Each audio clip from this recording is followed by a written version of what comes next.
Installez-vous. Le voyage commence. Bonsoir. Ou bonjour, selon l'heure à laquelle vous écoutez ces paroles paisibles. Prenez le temps de vous installer confortablement. Laissez vos épaules s'abaisser doucement.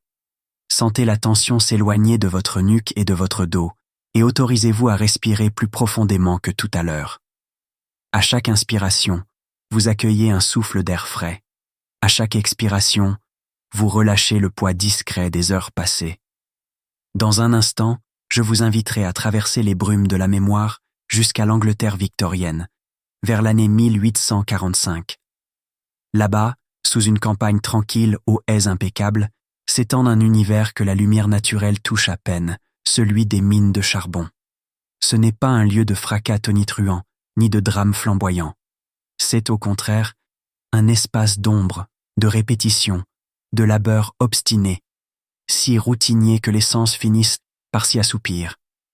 Tout au long de cette exploration douce et mesurée, nous suivrons le rythme d'hommes, de femmes et parfois d'enfants qui consacraient leurs jours et leurs nuits à extraire la houille, ce combustible noir qui alimentait la révolution industrielle. Imaginez-vous marcher à leur côté, non pour peiner, mais pour observer lentement chaque geste, chaque souffle, chaque son étouffé.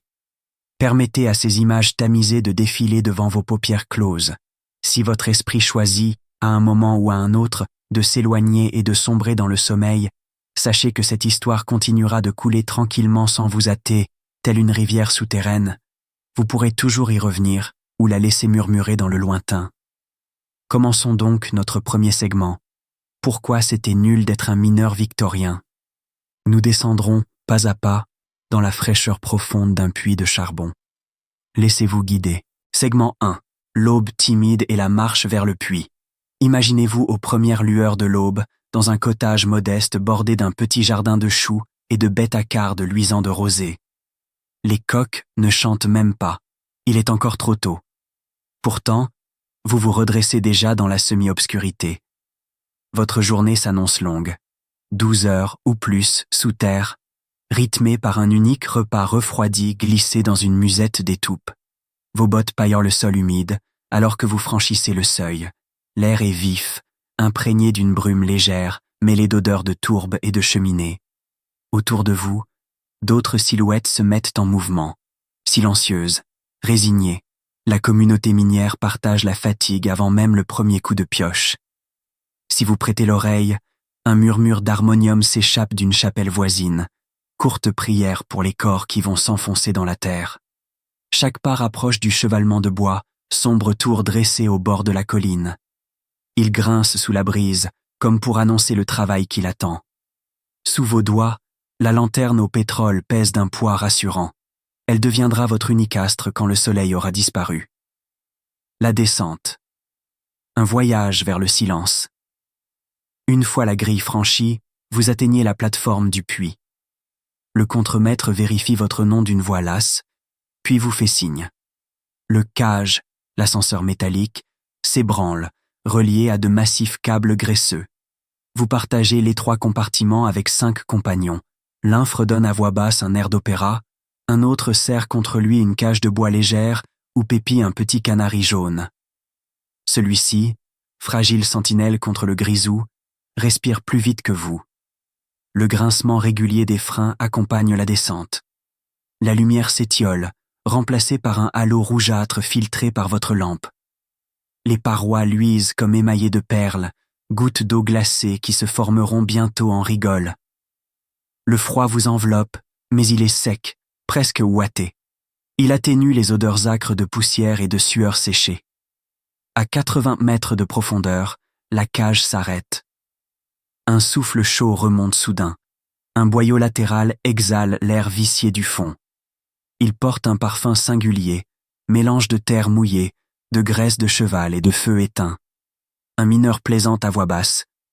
Ça, c'est l'odeur de notre pain quotidien.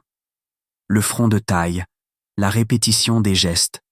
Guidé par la lueur de votre lampe, vous arpentez une galerie basse où l'on ne tient guère debout. Par moments, il faut progresser à genoux.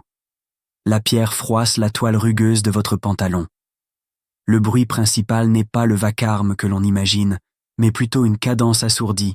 Toc, toc, des pics qui frappent, suivis d'un crissement alors que la lame se dégage du charbon. Prenez le temps de remarquer le jeu de lumière. Les grains noirs scintillent comme des poussières d'obsidienne lorsqu'ils se détachent. Le mineur expérimenté, à vos côtés, cale un coin de bois dans la fissure, puis frappe encore. Chaque éclat tombe en morceaux irréguliers qui roulent dans un chariot de fer. Ces pierres, plus tard, chaufferont des milliers de cheminées londoniennes, mais pour l'instant, elles s'accumulent en un murmure de grêle. À intervalles réguliers, un souffle plus fort traverse la veine. C'est la ventilation. Une équipe de jeunes garçons, les trappers, manœuvrent de lourdes portes de toile pour canaliser l'air. Ils travaillent assis dans l'obscurité totale, n'ouvrant leurs petites lanternes qu'à l'heure du repas. Imaginez le craquement de la charnière en peau. Un son léger, presque intime, répétitif, rassurant dans sa monotonie. Les douleurs muettes du corps. Après 2 heures à peine, vos épaules picotent d'un engourdissement familier. Les genoux, eux, témoignent. Un frottement incessant contre la roche a laissé des ecchymoses anciennes, superposées les unes aux autres comme des anneaux sur un tronc d'arbre. La poussière fine se dépose sur vos cils, transformant le monde en un léger flou gris. Malgré ces sensations, le travail continue. Une lutte constante, murmure parfois le narrateur intérieur, sans jugement. La régularité des gestes finit par bercer l'esprit. Vous inspirez, vous frappez, vous dégagez la roche, vous glissez le bloc vers le chariot. Puis vous recommencez. Encore et encore. Le canari, suspendu à une saillie, piaille soudain plus fort. Comme un inconscient, vous retenez votre souffle. Le grisou invisible rôde peut-être. Mais aucun coup de sifflet d'alarme ne résonne. Le danger se dissipe. La routine reprend, rassurante dans son retour. La pause et le repas refroidi. Au milieu de cette longue journée souterraine, un signal de cloche indique le bref arrêt. Vous vous asseyez sur un banc improvisé, une poutre abandonnée, lisse d'avoir servi de siège. Votre repas est simple, une tranche épaisse de pain brun, une part de fromage légèrement rance et une gourde de thé tiède, infusée depuis l'aube. Le silence se fait presque complet. Seuls les lointains coups de pic persistent, assourdis par la distance. C'est un moment de répit où la pensée peut vagabonder.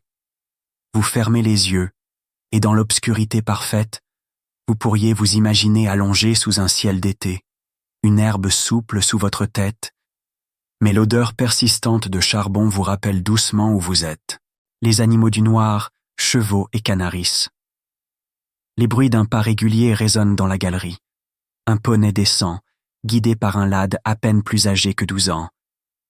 Ces bêtes dociles passeront la majeure partie de leur vie ici, leurs yeux s'adaptant à la pénombre, leur pelage couvert d'une fine suie lustrée.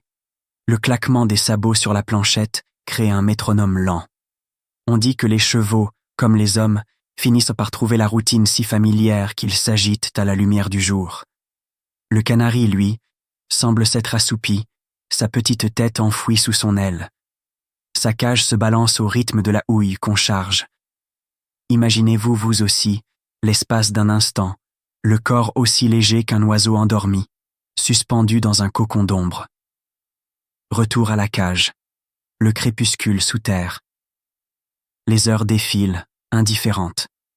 Votre dos se raidit, vos doigts s'engourdissent de poussière refroidie. Enfin, un sifflet bref résonne, c'est l'heure de la remontée. Vous cheminez lentement, sentant chaque pas dans la semelle usée. La cage attend, éclairée par la flamme vacillante d'une lampe au sodium. En vous hissant à l'intérieur, vous sentez un souffle tiède sortir de vos lèvres. L'air là-haut sera sans doute humide, peut-être chargé de brume, mais il paraîtra soudain vaste, presque luxueux. La remontée est plus lente que la descente. Les câbles gémissent, la structure craque, comme pour vous rappeler la fragilité de la distance entre la vie et la roche. Puis, d'un coup, un carré pâle s'ouvre. Le jour s'attarde encore, strié de volutes rosées. Le crépuscule, la maison et la répétition. Lorsque vos bottes foulent enfin la terre battue de la cour, Le ciel se teinte de saumon et de gris. Les lampes à pétrole se meuvent autour des baraquements. Une femme appelle doucement un enfant. Un chien aboie au loin. Vous humez l'air, saturé de la fumée des cheminées qui brûlent la même houille que vous avez arrachée des entrailles de la colline. Ce soir, vous rentrerez, mangerez un potage simple, peut-être jouerez-vous un air d'harmonium, puis vous étendrez sur un matelas de cordes entrecroisées. Votre sommeil sera profond, ponctué peut-être d'un rêve noir et scintillant, avant qu'un nouvel aube vienne vous rappeler le rythme de leur vie, cette répétition tranquille qui dessine, jour après jour, une révolution industrielle. Et tandis que vous fermez les yeux, souvenez-vous, tout ce que vous avez ressenti n'avait rien de spectaculaire. C'était, simplement, la vie d'un mineur victorien, rude, régulière, fascinante par son obstination silencieuse. Nous explorerons le deuxième volet, la vie et les inventions de Richard Trevithick, pionnier de la vapeur sous terre. Segment 2. Biographie. Richard Trevithick et la vapeur souterraine. Du grondement des Cornouailles à l'éclair d'une idée.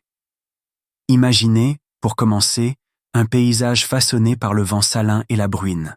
Les Cornouailles, à l'extrême sud-ouest de l'Angleterre, vers 1775. Les collines ondulent comme de grands coussins de laine, ponctués de puits de cuivre et d'étain.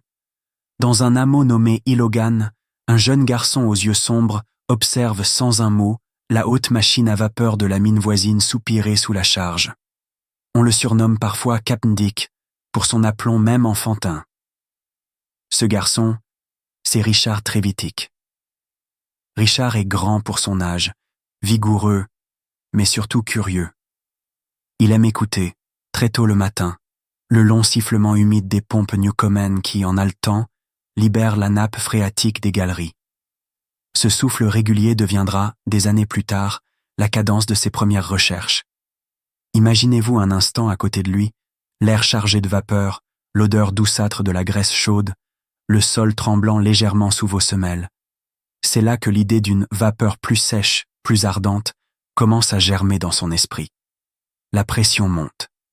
Naissance du moteur à haute pression. Au tournant du siècle, nous sommes en 1800. Trevithick propose ouvertement ce que beaucoup jugent téméraire. Utiliser la vapeur non plus à basse pression, mais sous tension accrue, comprimée dans une chaudière plus compacte. Ses pairs hoquettent. Certains évoquent des chaudières qui exploseraient comme des obus. Richard, lui, ne s'emporte pas. Il explique calmement qu'une vapeur plus dense accomplit le même travail avec une machine plus petite, plus agile, moins coûteuse, parfaite pour les boyaux étroits des houillères. Écoutez la rumeur des ateliers qu'il dirige, le cliquetis régulier des rivets, la douce anicroche du marteau sur la tôle, le murmure du feu qu'on entretient sous la chaudière d'essai. Rien n'est brusque, tout suit une respiration lente, comme si la machine elle-même se préparait à vivre au même rythme que l'homme qui la conçoit. Le puffing des villes et la lenteur rassurante du progrès. En décembre 1801, Richard assemble sur la colline de Camborne un véhicule qu'il nomme moitié en riant, moitié en soupirant, le puffing des villes. Il s'agit d'une road locomotive, gros chariot de fer qui avance de son propre chef. Ne vous figurez pas un tumulte triomphal, entendez plutôt un roulis obstiné, accompagné d'un chuintement régulier. Le puffing des villes ne dépasse guère le pas d'un marcheur, ce qui convient parfaitement à notre cadence apaisante. À la tombée du jour, l'engin s'immobilise devant l'auberge locale. On l'éteint d'un simple geste, comme on soufflerait une bougie. Pour Richard, c'est assez. La preuve est faite que la vapeur haute pression peut se passer de rail fixe. Mais son ambition, elle, regarde déjà vers la pénombre humide des galeries. Descendre la vapeur sous terre.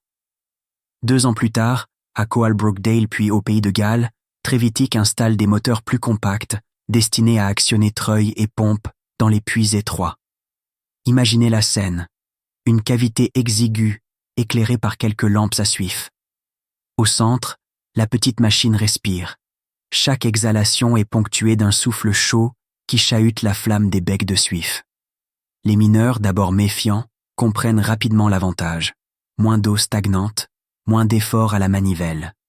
La vapeur devient, pour eux, une présence quasi domestique, un compagnon de l'ombre, capable de soulager bras et poumons. Le rythme de leur vie s'en trouve délicatement modifié. un grondement feutré accompagne désormais chaque heure passée sous la roche, comme un battement de cœur atténué. Le penny d'Arène, Riles, roche et désillusion. En février 1804, sur un tronçon de rail près de Merthyr Tydfil, la locomotive Penny d'Arène, encore une création de Trevithick, se met en marche. Les wagonnets chargés de 9 tonnes de fer avancent tranquillement. Le trajet, long de 10 km, dure plus de 4 heures. Les témoins décrivent un cliquetis régulier, presque hypnotique, bien loin des rugissements des locomotives futures. Pourtant, la success story qu'on imagine n'a pas lieu. Les rails fragiles se déforment, les actionnaires s'impatientent. Richard, qui ne s'encombre guère de brevets, voit ses idées reprises, raffinées par d'autres. Les premières dettes s'accumulent comme une fine poussière noire sur un manteau déjà usé. Imaginez-vous tracer du bout du doigt la liste, manuscrite, tremblante, de ses créanciers. Chaque nom représente une confiance accordée, puis retirée dans un soupir. L'exil volontaire, les Andes et l'appel des mines lointaines. En 1816, écrasé par les faillites, Trevithick embarque pour le Pérou, où l'on espère drainer des mines d'argent grâce à ses pompes compactes. Le voyage dure plus de 2 mois, bercé par un roulis lent. La coque du navire grince sous la houle, un son régulier et presque soporifique. Dans les Andes, il découvre des altitudes où l'air se raréfie. Ces machines, pourtant plus légères, peinent à trouver de l'eau douce pour leur chaudière. Richard observe, ajuste, attend. Quelques pompes fonctionnent enfin, libérant les galeries d'une eau glaciale. Mais la guerre d'indépendance gronde. Les investisseurs disparaissent comme la brume au matin. Notre inventeur calme par nature accepte le contretemps et note dans un carnet « Tout progrès est une marche dans la patience.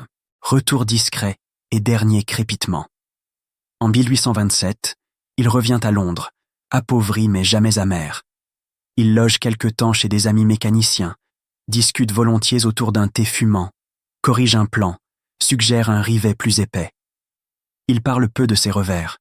Il préfère relater la beauté des montagnes péruviennes, la lente montée du soleil sur des camps miniers silencieux.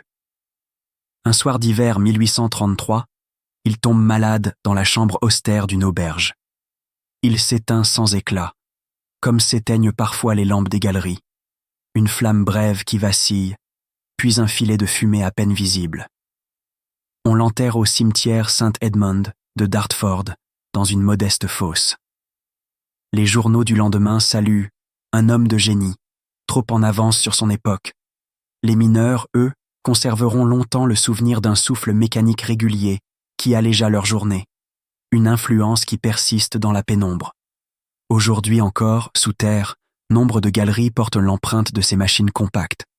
Les tunnels modernes résonnent d'un ronronnement continu, descendant direct du bruit feutré des moteurs Trevithick. Lorsque vous entendrez, dans une vidéo future ou dans un musée, le sifflement discret d'une locomotive ancienne, souvenez-vous que ce son provient d'un esprit qui rêvait d'une vapeur plus vive, mais souhaitait aussi que cette vapeur respire au même rythme que les hommes qu'elle servait. Ainsi s'achève la lente promenade à travers la vie de Richard Trevithick. Son histoire, faite d'espoir calme et de déceptions murmurées, s'est insérée naturellement dans la longue veine du progrès industriel. Prenez un moment pour respirer doucement, laissez ces images se déposer. D'ici peu, nous partirons explorer les galeries perdues de Barnsley, un mystère qui s'étend comme un réseau de songes sous la campagne du Yorkshire.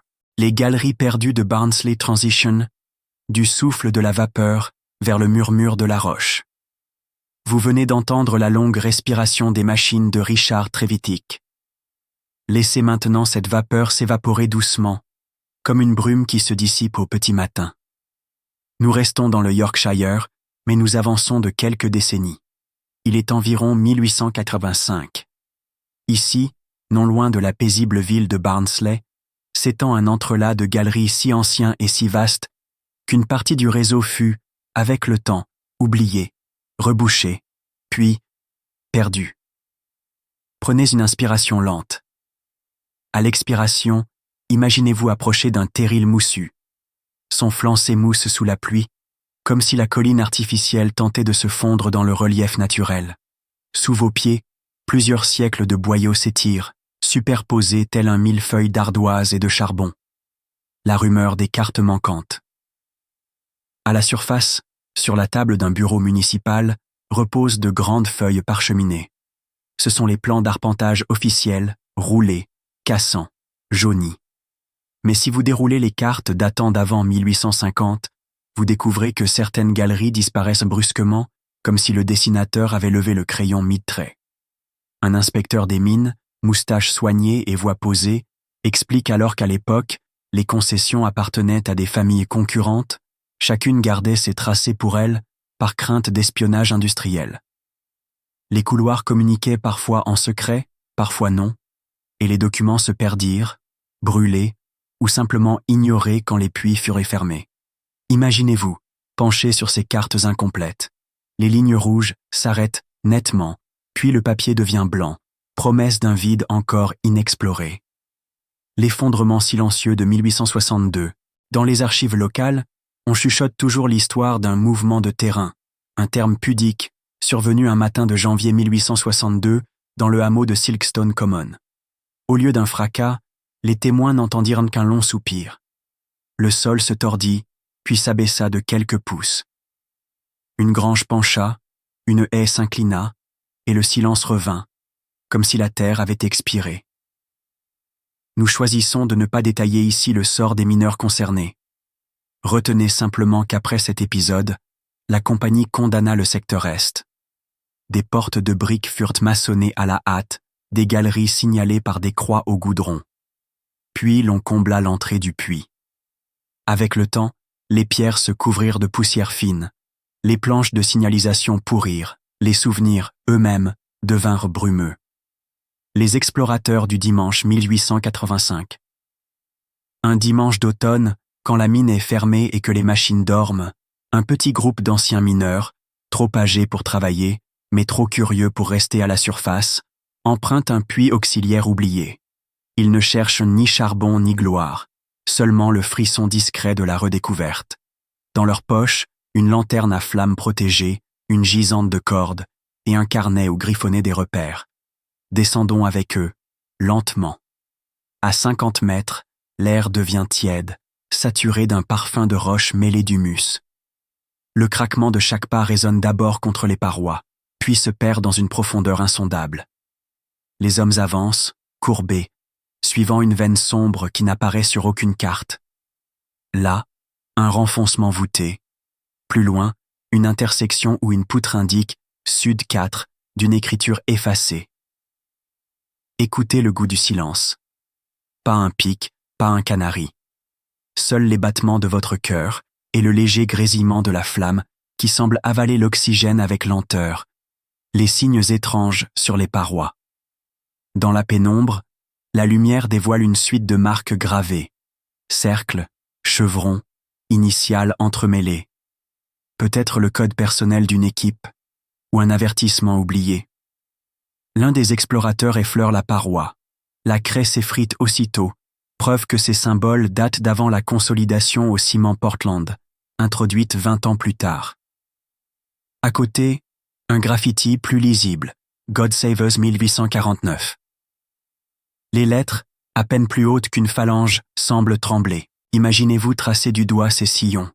Chaque grain de la roche conserve la mémoire d'un geste furtif, d'une respiration retenue.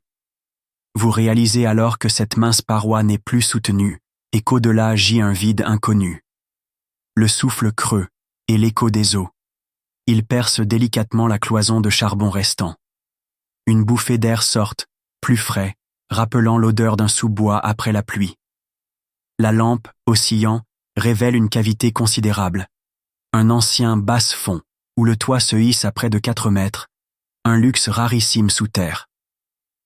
Au sol, un miroir sombre, une flaque d'eau stagnante, si lisse qu'elle ressemble à du verre fumé. L'un des hommes laisse tomber un caillou. Ploc. Le son prend une résonance étonnante, comme s'il voyageait longtemps avant de s'éteindre. Dans l'acoustique étouffée de la mine, cet écho est presque musical. Une note tenue qui semble flotter, puis disparaître. Personne ne parle. La découverte n'est ni triomphale ni inquiétante. Elle est simplement étrangère, hors du temps. La cartographie fragile du mystère. Sur le carnet, On trace quelques lignes. Ici, la chambre d'eau. Là, un boyau s'enfonçant vers l'ouest.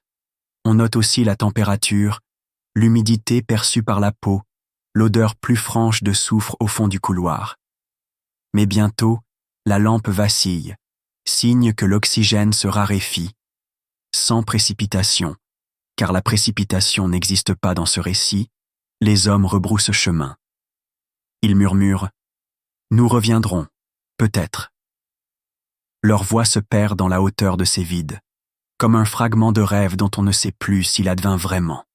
À la surface, le plan griffonné se range dans un tiroir, entre un reçu de charbon et une lettre de condoléances. Puis, la vie reprend son rythme. Les années passent, le carnet tombe dans l'oubli, exactement comme les galeries qu'il décrit. Les découvertes modernes, 1932, 1968, 2024. Les décennies suivantes voient plusieurs tentatives de réarpentage de ces réseaux. En 1932, des ingénieurs placent des microphones de sondage. Ils entendent un ruissellement, signe d'un ruisseau souterrain jamais identifié. En 1968, une caméra à fil conducteur filme 30 mètres de couloir intact, planches encore debout, outils rouillés, lanternes renversées mais figées dans la boue séchée. Plus récemment, en 2024, des drones miniatures équipés de lidar tracent un nuage de points. On découvre un labyrinthe de chambres inclinées, vaguement spiralées, comme si la veine s'était enroulée sur elle-même. Les images défilent sans musique. Seules les pales du petit rotor bruissent, un son bourdonnant qui finit par ressembler à un ronflement lointain. Chacun de ces retours sous terre rappelle la lutte constante. Comprendre un lieu qui, par nature, résiste à la lumière et à la mesure. Le mystère demeure, et c'est peut-être mieux ainsi. Malgré tous les relevés, les rapports, les vidéos, le plan complet reste introuvable. Peut-être qu'il n'existe plus. Peut-être n'a-t-il jamais existé. La mine vit de patchs, de renforts, d'extensions improvisées. Son anatomie défie la symétrie. C'est un corps profondément organique, à l'image d'un vieux chêne dont les racines se croisent dans le noir. Alors, si un jour vous marchez sur un chemin herbeux près de Barnsley et sentez, sous vos pas, un creux sourd comme le souffle d'un grand poumon de pierre, rappelez-vous qu'ici, juste en dessous, dorment encore des galeries muettes. Elles ne demandent qu'à rester tranquilles, gardiennes de petites histoires gravées à la craie, protectrices d'un silence épais qui berce, presque autant qu'il intrigue. Prenez une inspiration apaisée, sentez vos paupières s'alourdir peut-être. Laissons le mystère se refermer, tel un livre qu'on glisse sur une étagère obscure. Dans notre 4e et dernier segment, nous quitterons l'obscurité des mineurs pour pénétrer, tout en douceur, dans la clarté tamisée des salons d'un industriel mancunien. Cristal scintillant, quatuor émoussé et gin tonic servi à faible lumière. Un contraste précieux pour conclure notre voyage. Contraste, un soir feutré dans les salons d'un industriel mancunien. Transition, du charbon brut à la lueur du cristal. Laissez la fraîcheur humide des galeries glisser derrière vous. Tandis que nous regagnons doucement la surface, imaginez un chemin pavé s'élargissant sous de hautes lampes à gaz. Elles diffusent une lumière douce qui danse sur les flaques de pluie récentes. À mesure que vos pas s'éloignent de la mine, les silhouettes sombres des terrils s'estompent. À l'horizon, les cheminées de Manchester tracent des lignes plus régulières, presque fières. Nous nous trouvons maintenant dans l'année 1855. Dans cette ville en plein essor, la houille arrachée par les mineurs embrase les chaudières des filatures, éclaire les lanternes des boulevards et chauffe les luxueux intérieurs que nous allons traverser. Le perron de pierre et la porte capitonnée. Approchez, sans hâte, d'une vaste demeure géorgienne dressée derrière un jardin d'hiver. Une lueur ambrée filtre à travers des rideaux de mousseline fine. Sur le seuil, un domestique ouvre une porte capitonnée de cuir, atténuant aussitôt le fracas lointain des charrettes.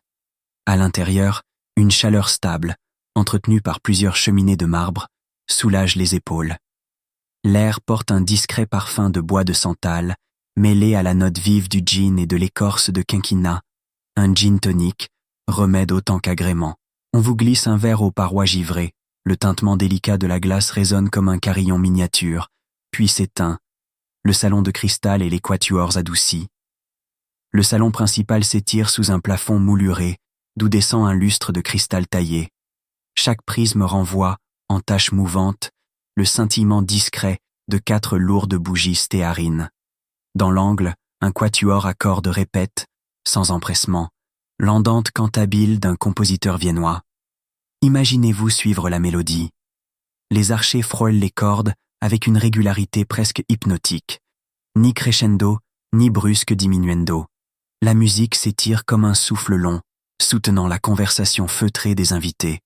Parmi eux, Mr. Samuel Hartley, propriétaire d'une filature de coton et actionnaire de plusieurs puits de charbon du Yorkshire. Sa moustache impeccablement cirée évoque la respectabilité. Ses boutons de manchette, façonnés dans un condoït noir poli, rappellent d'où proviennent ses dividendes. La conversation mesurée, philanthropie, profit et brouillard. Autour d'un guéridon laqué, tasses de porcelaine fumante, thé de Darjeeling, sucre importé de Demerara accompagnent les propos. On parle de rendement des machines, de nouveaux rails vers Liverpool, d'une école du soir pour instruire les enfants des ouvriers. Le ton n'est jamais emporté. Chaque phrase se pose avec la même précision qu'une navette de métier à tisser. De temps à autre, quelqu'un cite les chiffres, 40 milliards de tissus par jour, puis se tait, comme si la simple énonciation suffisait. Dans un coin, une plante tropicale respire à travers la vitre bombée d'une Wardian Case, symbole discret de modernité scientifique et de confort importé.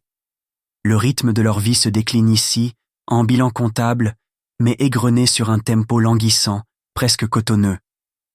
Rien n'agite brusquement le pouls. La salle à manger, argenterie matifiée et nappe ivoire. Lorsque le carillon indique 8 heures, porte coulissante et tenture s'écartent sans un bruit. L'on passe dans la salle à manger.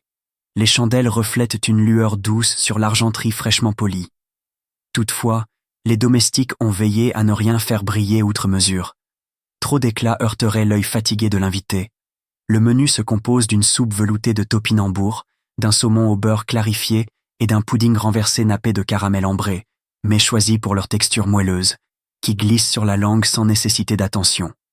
Entre chaque service, une harpe aiguise de légers arpèges. L'instrument semble respirer avec la pièce. Pendant ce temps, par de hauts vitrages, on aperçoit le brouillard nocturne de Manchester. Il flotte comme un voile diapré, disséminant la lueur des réverbères. Ce même brouillard charrie pourtant la poussière de charbon qui, à quelques kilomètres, colle aux poumons des tailleurs de pierre. Le fumoir, cuir patiné, journal plié, whisky lent.